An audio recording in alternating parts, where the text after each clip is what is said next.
In moments, we'll hear from former FBI Special Agent Stuart Kaplan. We'll dig in deep with Stuart. First, though, senior correspondent Alicia Acuna reports live from Tucson. Alicia.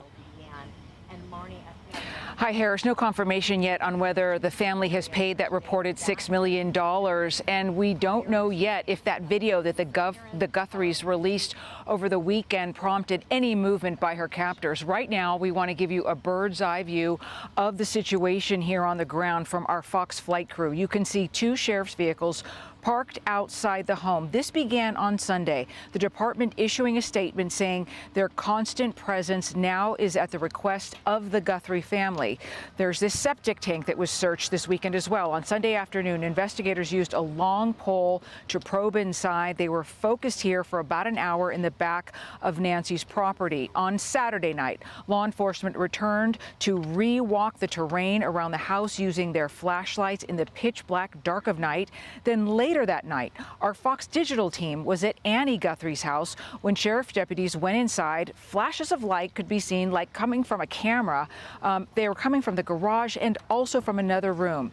The FBI is analyzing a trove of data from not only Nancy Guthrie's home, but her neighbors. This is a photo of one of the cameras removed from the outside of Nancy's house. Even if a camera like this doesn't record someone on the property, the FBI can grab what's known as unseen data. For example, you have a lot of neighbors saying, oh, my Ring camera never registered anything.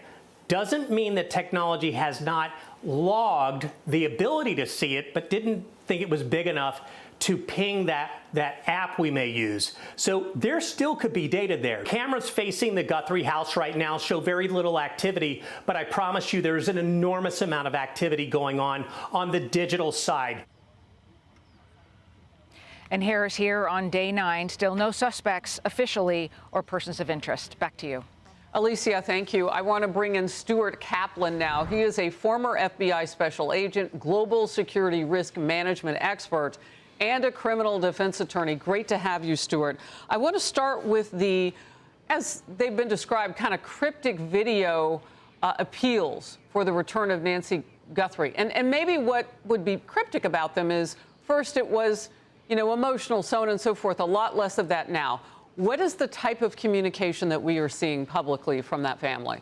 How would you describe it? From my vantage point, those messages are messaging directly the source of whoever has been sending those ransom notes. Now, we don't have the benefit of being able to actually read those ransom notes. And by the way, there may be some additional messaging that, quite frankly, law enforcement or the FBI is holding close to the vest. But it seemed, at least yesterday, that messaging in a very cryptic but very specific and methodical way was responsive to specific questions or concerns from the ransom note makers or authors of that ransom note. And that's why I think that there is a lot more information that is unknown to the general public, that specifically is only known to law enforcement. And it's a cat and mouse game at this point. Look, the money more than quadrupled. We went from 1 million in Bitcoin or thereabouts to 6 million now. The original reward was $2,500. The FBI bumped that up to 50 last week, 50,000. What do you make of the money play in this whole game? Well, again, that money play may have been because, quite frankly, either the family resisted or pushed back, or at the direction of law enforcement was not responsive to the ransom note makers or communicators. And in retaliation for non-compliance, they now escalated or increased or heightened the threat level and said, look, we wanted 1 million, and now if you want to see your mother return to you or ever see her alive again, it's now 6 million. And I will say this 5 o'clock deadline cuts both ways, because if nothing happens at 5 o'clock, clearly the ransom note makers lose their credibility. And also, if the Guthrie family doesn't follow through and make that payment again, there may be some unfortunate consequences. This is going to be a game changer this afternoon at 5 o'clock. So you're saying that they've got to pay that money before 5? $6 million. Well, look. Yeah, well, look, there's a lot of tension behind the curtains. I will say that the Guthrie family, and rightfully so, if it's your loved one, you're willing to pay whatever it takes, whatever you could muster up or afford, even if it's a long shot.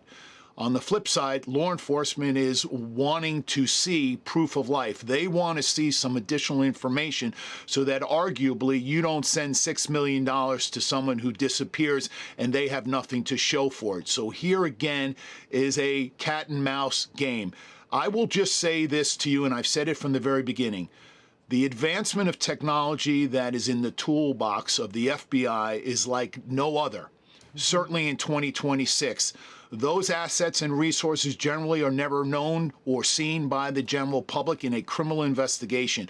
I again think the breakthrough of this case will be because of the advancement in technology that the FBI has deployed in this case. Those data sets, those digital footprints do take some time, but again, I am optimistic that we are at the precipice of this case being broken wide open. Look, I want to talk about some of the things that have actually gone on with the case. And this is not to impugn anybody in the investigation. I mean, obviously, law enforcement, military. I'm a huge supporter of the blue. But that sheriff has some problems now. Because now it's come out by his own admission in one of the previous news conferences that, yeah, hindsight 2020 maybe should not have released the crime scene, which, by the way, tomorrow will have been a week ago. And then they reopened it, and then they went back out this weekend, so on and so forth. All of that could be fantastic. They're gathering things. But in the meantime, everybody trampled that space who was within, 100 miles of it. I'm exaggerating a little bit. Whoever could get there. They were walking all over that crime scene at Nancy Guthrie's house for at least a day. Fox News Digital is reporting staffing shortages delayed the launch of high-tech search aircraft for hours after Guthrie was first reported missing. How big of a problem is that? Well, look, and I hate again, and I agree with you, I don't want to trample or bash any law enforcement officer, but let's just talk about the real world. Elderly people go missing all the time. Unfortunately, there are a lot of medical emergencies that happen where people lose their awareness and they wander off, and family members they go and find that they're no longer home. What happens is it's a routine 911 call. Local law enforcement arrives on scene and basically goes through the motions of just taking a missing person's report. It's very common. It's very routine. There are no bells or whistles or alarms that go off. In this particular case, and to your point, the preservation of the integrity of a crime scene only can happen on its first step onto that property. And there lies that you can never treat anything in this world any longer as just a routine, mundane circumstance. You have to always consider the worst case scenario. In this particular case, and by the way, the FBI was not first on scene, and I will tell you, I know they would love to have been first on scene to have preserved the integrity of that crime scene, because there really, quite frankly, is no way to go back and put it into the exact state it was when they first arrived on scene. But again, we have to move forward, and we have to work with what we have. With what we have. Real quickly, look, it's optics now.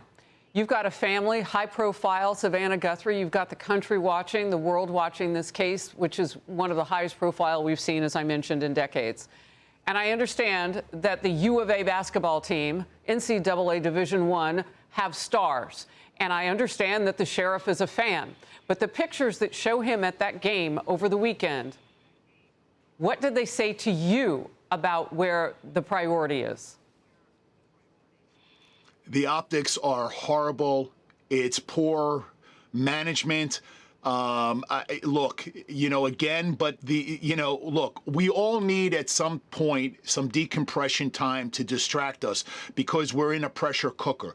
But quite frankly, from where I sit, I think it was just a bad choice. The optics are terrible. I will say this. I think it will be impossible for him to ever rehabilitate himself to come up with a plausible explanation as to why he excused himself, knowing that he would be in a public venue and be scrutinized to the level he is right now. And we do have those pictures. I want my team to put them up when they can.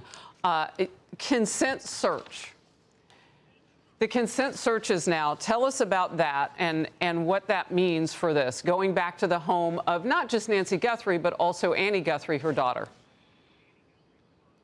Well, I talked about that last night on another program on Fox News, and I said, look, the Guthrie family is in a situation where they must cooperate. And why must they cooperate? Because it's the Guthrie family, and because there's an expectation that if there's any resistance to cooperating, you know that there's going to be obvious consequences in their reputation, and there'll be negative inferences drawn.